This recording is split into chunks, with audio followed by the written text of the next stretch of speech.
voici de retour à Las Vegas. Avril 2014, ça y est, c'est le NAB cette année. Encore une fois, Mathieu, on est là avec l'équipe du Front créatif de Montréal. Oui, pour une 7e année, on revient au Flamingo, notre hôtel fétiche, parce qu'on est proche de la nature et des animaux. Alors, une entrevue avec les Flamants Roses pas loin. Oui, Qu'est-ce qui nous attend? Qu'est-ce qui nous attend cette année? Cette année, côté, comme premièrement les caméras, Harry devrait peut-être annoncer quelque chose qu'on ne connaît pas. Sinon, on va officiellement présenter et mettre en vente la Amira, qui est la version documentaire plus légère de la Alexa. Sinon, Canon a annoncé déjà 2 nouveaux modèles de caméras à main, pas style DSLR et non pas dans la série C, mais qui avaient de leur caméra vidéo. Panasonic qui ont annoncé leur caméra Super 35, AVC Ultra et tout ça. Donc là, on va la voir, espérons qu'on va la voir fonctionner. Qu'est-ce qui sort des trucs? Ah oui, il y a la gang de Digital Bolex, ça a l'air qui montre une 2e caméra. Fait que là, on a eu il y a pas longtemps, ça fait pas longtemps qu'il y a la première sur le marché, ça fait longtemps qu'on en entend parler, mais là, ça a l'air qu'il y en a une nouvelle.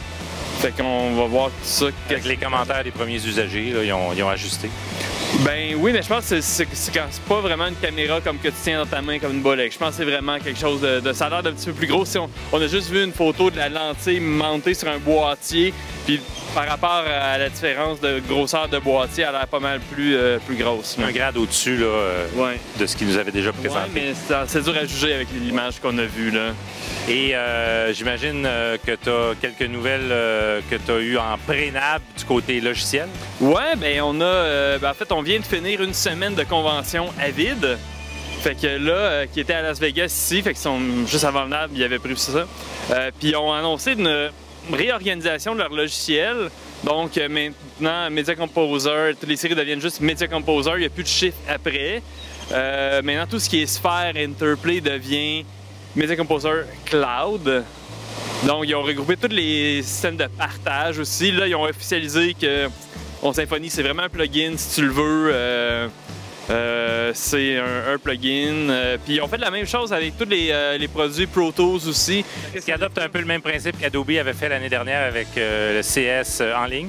Je ne sais pas. En fait, j'ai juste vu des bribes là, sur le web hier, parce que c'était leur espèce de keynote.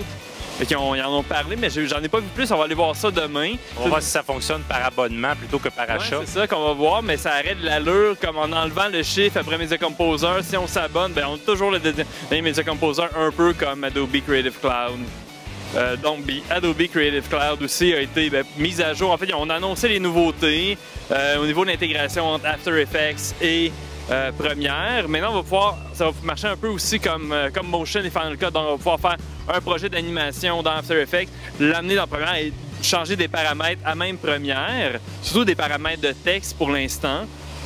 Sinon, l'intégration aussi a changé un peu avec SpeedGrade. Maintenant, on a une fonction qui ressemble beaucoup à Resolve, dans le sens que quand on va pouvoir, si on a 3 clips qui viennent d'un même, 3 subclips qui viennent d'un même master clip, dans Premiere, maintenant, si on applique des clips sur le premier, ça va automatiquement appliquer les mêmes effets sur les autres. Donc, on va sauver du temps, surtout quand on fait des online, puis on sait qu'on va vouloir généralement appliquer les mêmes effets.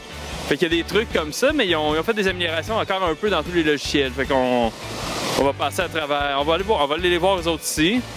Puis, sinon, il y a Blackmagic Design qui a encore racheté la devanture du Convention Center pour annoncer Resolve 11.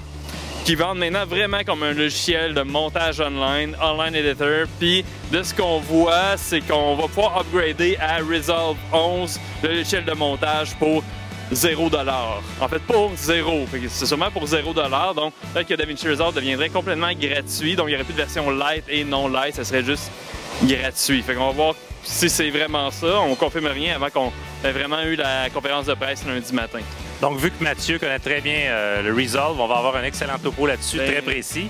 Et j'imagine aussi que chez Blackmagic et chez d'autres, on va découvrir du matériel post-prod, plus au niveau des appareils. Oui, sûrement chez Blackmagic, on va nous montrer plein de choses ou des upgrades. Est-ce qu'on a déjà des annonces chez Aja? Non, la seule annonce de chez Aja était que ça va être une grosse année d'annonces, contrairement à l'année passée où l'annonce a été de dire qu'il n'y avait pas d'annonce à faire au NAB, qu'il attendait que les produits soient livrables. Donc là, si les produits sont... En fait, les produits qui auraient peut-être annoncés l'année prochaine seraient livrables maintenant. Donc on va peut-être avoir plusieurs nouveaux produits dans la suite du IO 4K et tout ça.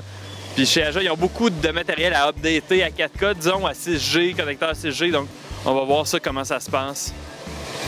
Puis on va encore faire une petite tournée, essayer de voir nos produits canadiens, nos produits québécois. Ouais. Oui, puis en fait, on va aller chez Shape, c'est sûr, qui ont présenté 3 beaux produits juste avant le NAB.